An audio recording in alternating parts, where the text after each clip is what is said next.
Hey there, Greg Lewis, Orange Frog Photography. Today we're going to talk about my little teeny tiny home studio, which is so small you can fit it in the palm of your hand. No, you can't.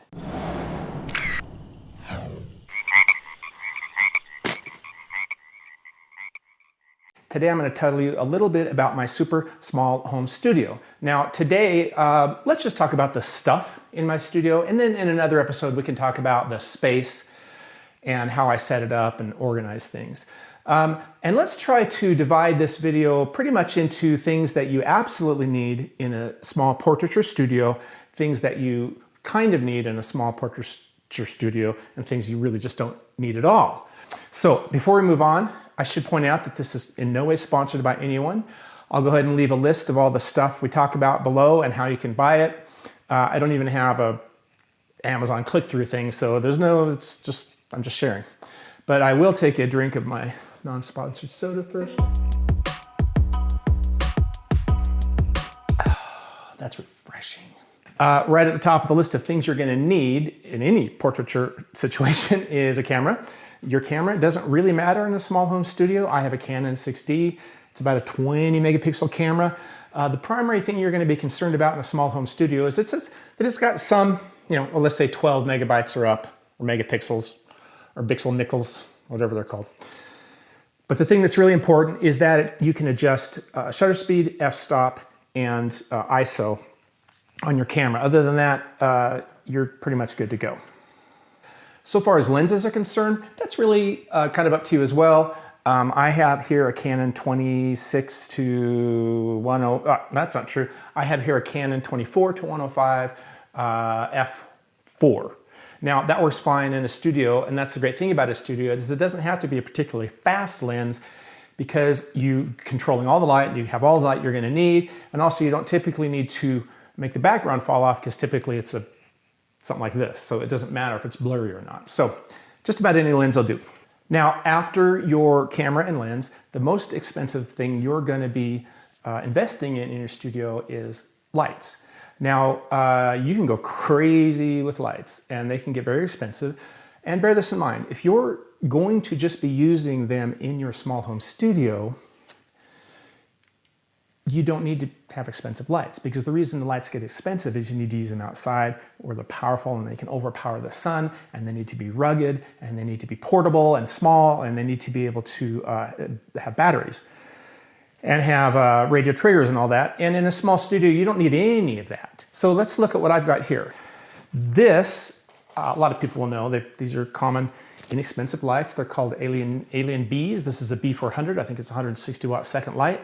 I've got two of them. I've got one here that's white and one up there that's pink. I think I bought this new for like $200. No, used for about $200. I'm gonna say new these days you get $200, $300. I'll put it right here.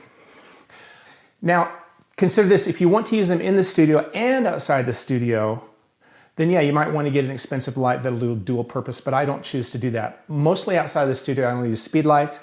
I will probably get more expensive strobes, but I'll never use them in this space probably. This will just always be the purview of these little things, which are really inexpensive and really quite durable for what you pay. I mean, they're really good value for money. All right. Oh, and certainly lights are the must-have category.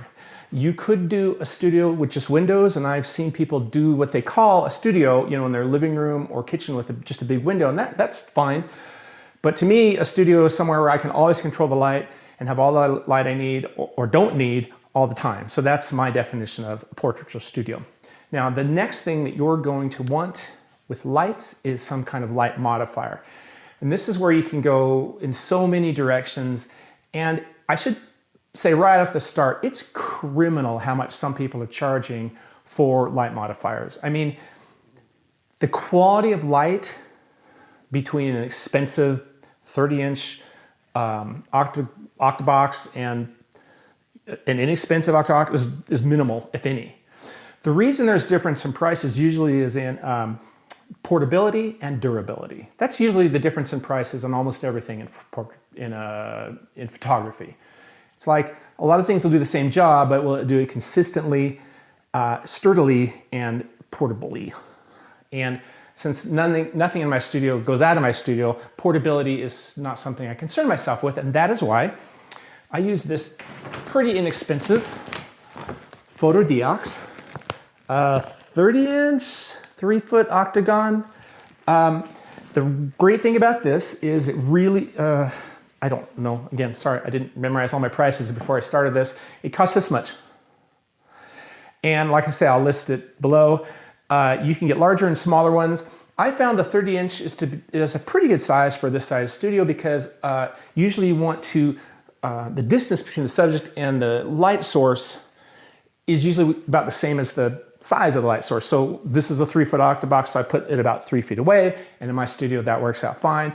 It's great for clamshell or really any kind of lighting, beauty lighting, anything. That's one thing I don't have in my studio yet is a beauty dish.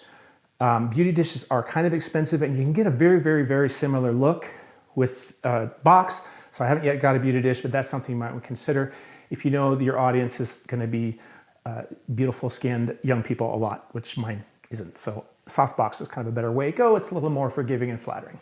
All right, another light modifier I have is this little dude. This is, again, just a little light box, and it's got a grid and of course some diffusing material, which the other one did as well. And I just use this for, if I want to really have a focused beam on the subject, I'll do that. Or if I want to light the background in a more focused way or a kicker light, I'll usually just stick it in here. And you'll notice the adapters for Speedlight, because I'll often just stick my Speedlight in there and have it pop with the main flash.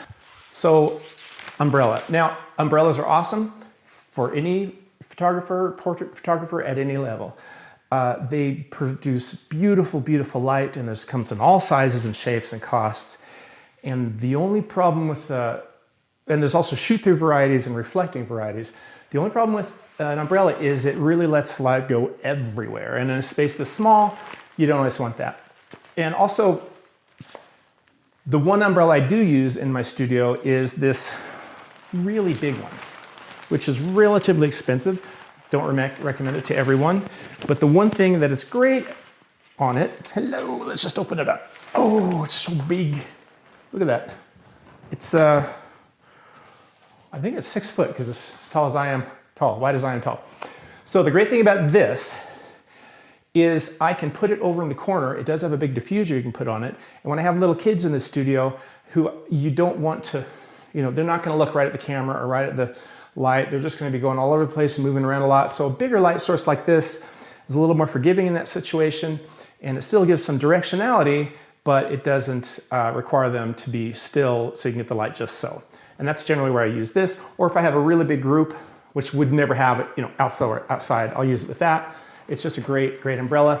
This is from the fine folks at Westcott, and I believe I paid $100 for it with the diffuser.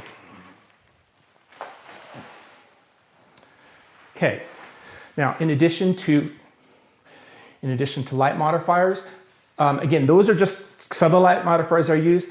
You could, in terms of light modifiers you absolutely have to have, I would say you absolutely need an umbrella or an octabox, a light box. So this would probably be, if I could only have one thing, I'd have this, because that's the one I use most of the time. And then you can use reflectors and flags and things to control that light, really without any other lights or modifiers.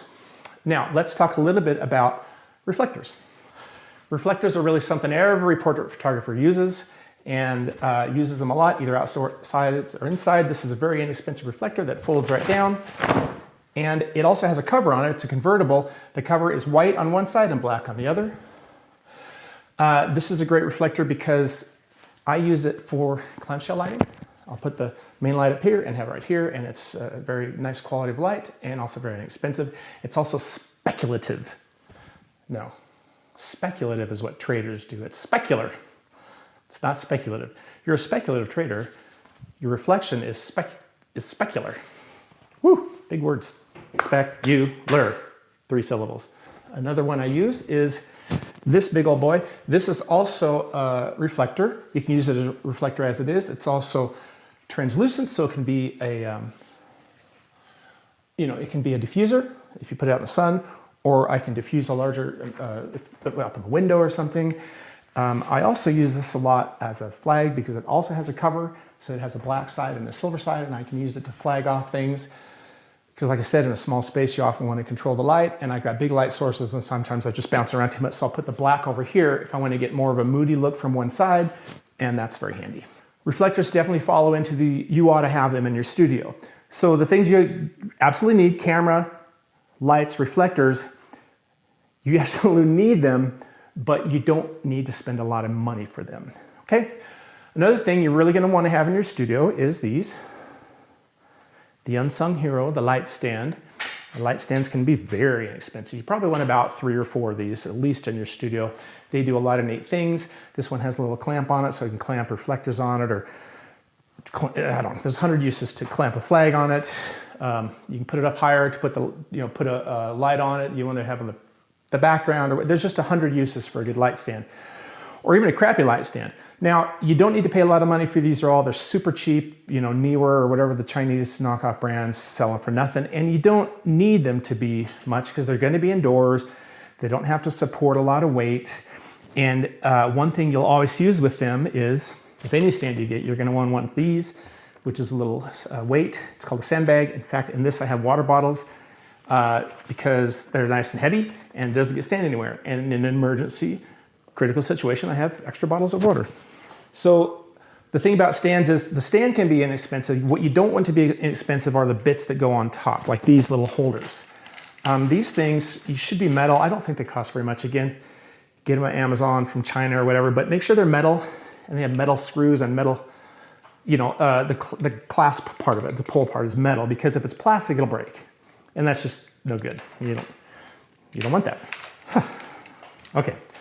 Now, one thing also, don't confuse an inexpensive light stand for a well-built tripod. You're gonna want a well-built tripod. You don't want a crappy tripod in your studio for a few reasons. You want it to hold up your camera, which is expensive. You don't want the camera to fall over on your subject, which would be horrifying. And also, you want it to last you and be adjustable, and that's probably something you're gonna take outside a lot. So you want it to be a well-built, light, sturdy, depending on what you're doing, tripod. So don't confuse light stand for tripod. Okay. Whew. Now, in the would be nice to have, but you don't really need it department, we talk about tethering. So tethering is, you may or may not know, is when you have your camera connected to a laptop via a cable, like one of these. That allows you to have the shot come up right on your laptop or your screen or whatever, and you can see it and get a good detailed view of it, not on a little 3-inch screen in your camera, and you can show it to your subject if you want to.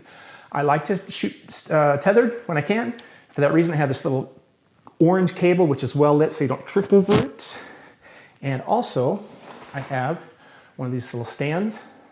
This has a sticky side on. I just put my laptop on there, and then I connect it to my camera via this, and I'm good to go. And that's nice because my studio is so small. One of the things you never want to have is things just taking up a lot of space that don't need to. So I don't have any desks or tables to put a laptop on. So I went ahead and got that on Amazon. It's a Samsung. Again, I'll put it in the list below. Okay, let's talk about backdrops for a moment. In my particular studio, I have a black side you can see painted behind me. It's just flat black paint. And I have a white side over there. We'll talk more about how the surroundings of the studio are set up in another video. But if you don't want to shoot black or white, which I generally mostly do, you can use these little paper backdrops or material backdrops, and you can just hang them up. And this is a 4-footer, I think. The ones up from here are 9 or 8 footers or 9 footers. The price difference between these and the bigger ones are considerable. So you probably just want to get a few of these. I just keep a few, a blue one and a pink one and a tan one and a white one for kids. If you want a seamless situation where you have it coming down and there's no seam in the floor, see this picture, then things like this become handy. And that's also where you're going to want to have the stands, because you're going to need to hold them like this and have it go behind you. All right. Now, so far as, remember, this is a portraiture studio. So you're thinking, well, aren't there things you use like umbrellas or blah, blah, blah, or props? And I don't really keep a big prop library. I do have a few little things. That's completely up to you and completely subjective. And I would say you don't need them in your studio. by and large, I do headshots and just family portraits. And when I do little kids, I just like to take a shot of the kid. I don't like to get too fancy. That's just my style. Your style might be different. If you're an infant photographer or a newborn photographer, your subject, this studio would work great for that, but you're gonna probably want more cutesy things that people would want. So, okay, now, speaking of babies and infants, and these are a few things that are personal to me that I use in my studio. They're not, you don't have to have them, they'd be nice to have. Here's a couple of things. One, this is the Bumbo seat. This thing is amazing. We got it for my grandson, and what it does, it'll hold a kid up to about 2. You can put him in it, and it kind of keeps him sitting up and keeps him in one place. And you may or may not know that it's really hard to get kids to sit up and stay in one place. So this helps a lot with that. So I highly recommend this. They're kind of expensive though, so definitely try and get one used or at a consignment store for kids. Another thing that's nice to have, not necessary, is this bean bag. I love it because 2 reasons. One, I can sit on it when I have to get low or lean on it like this, and it doesn't kill my back. And also I can put kids on it, even babies, assuming I have a spotter around there with a blanket on the top, and it helps out for a lot of situations, and it doesn't take a lot of space. And it's super cheap. I use this for a lot of stuff. I use it for a lot of baby shots, so you're gonna have to get it cleaned off once in a while. It's great to lay down and put a baby on. You can use it as a hood and as a cape, and you can lay it down and lay down on there and take a shot, like this. I mean, I don't know who'd do that. Okay, so in the category of must-haves, I do have one more thing. Everyone should have a studio pug. It doesn't matter what kind of pug it is, as long as it's a pug. The modern pug. This is the little older model. Still works pretty well. In case it's really quiet in your studio and you want snorty dog sounds, or you want snoring sounds, or you just want to get somebody to love because you're such a pretty girl, then I recommend having a studio pug. But that's just me. Oh, I forgot a couple things. So, not necessary, but this helps me always focus something, especially when I'm taking a selfie. I can focus on this and then move out of the way, and that helps. I just put it on a light stand. Whew. Stunt Baby. Stunt Baby is really helpful because I can put Stunt Baby in a situation where if I'm taking newborn pictures or even just baby shots, I can set that up and kind of get an idea what the baby's going to look like, and then I move Stunt Baby out of the way and I put the real baby down and I'm good to go. All right, that's about it. Hey, if you have any suggestions about things I should be putting in my studio that I haven't thought of, or things I could be using that would help the workflow here, please let me know. If you have any comments at all, snarky or otherwise, put them in the comment section below. Otherwise, hope everything goes great for you this holiday season, and like and subscribe and stay focused.